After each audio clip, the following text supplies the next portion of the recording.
欢迎来到小小炊烟，今天是韩式料理三部曲的第3部韩国豆腐汤。之后我还会陆续推出更多的豆腐食谱，点击订阅按钮并打开旁边的小铃铛，这样就不会错过啦。制作韩国豆腐汤的成功一共有3个重点，我会在后面依次提到。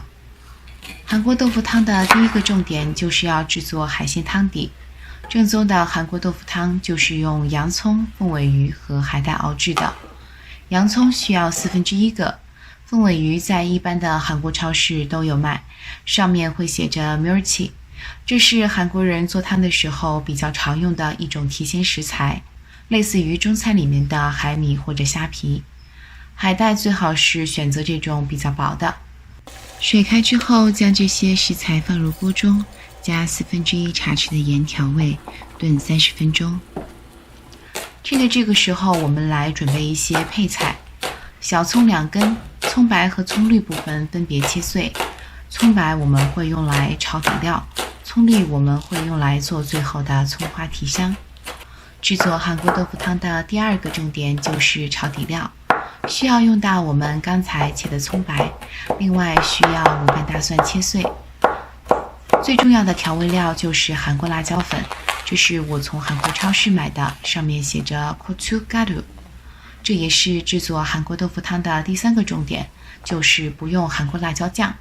正宗的韩国豆腐汤中的辣味就来自于韩国辣椒粉，而不是韩国辣椒酱。3种配料都准备好了，那么我们就来炒底料。锅中倒入1/2茶匙的菜籽油和1/2茶匙的麻油，然后下入3种配料翻炒。翻炒均匀后，再加入1茶匙的盐、1汤匙的白糖、1汤匙的酱油，继续翻炒出香味。韩国人的家庭也会一次性炒很多的豆腐汤底料，用保鲜盒密封，放在冰箱里，随时炖豆腐汤的时候拿出来一点。底料炒好之后，我们再来切一些蔬菜。西葫芦切成厚片，因为一会儿要炖汤，不需要切得太薄。红椒切成圈，另外我还准备了2只大虾，这样配菜就准备好了。这个时候汤底也炖好了，用罩里把洋葱、凤尾鱼和海带过滤掉，留下干净的汤底。把石锅放到炉灶上，开大火，把配菜依次放进去。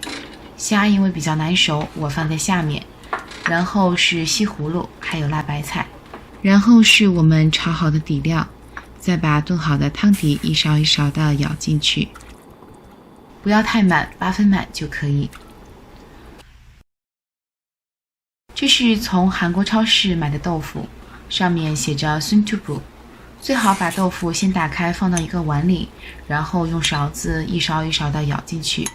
如果直接把一袋豆腐倒进石锅里，很容易溅出来。放进去之后，用勺子搅碎一点，这样比较容易入味。打上1个生鸡蛋，再撒上我们切好的葱花，放上红椒圈，这样一道从未暖到心的正宗韩国豆腐汤就做好了。如果今天的节目对你有帮助，就帮我点个赞吧。感谢大家收看，我们下期再见。喜欢我的视频就马上订阅吧，打开旁边的小铃铛才不会错过精彩内容哦。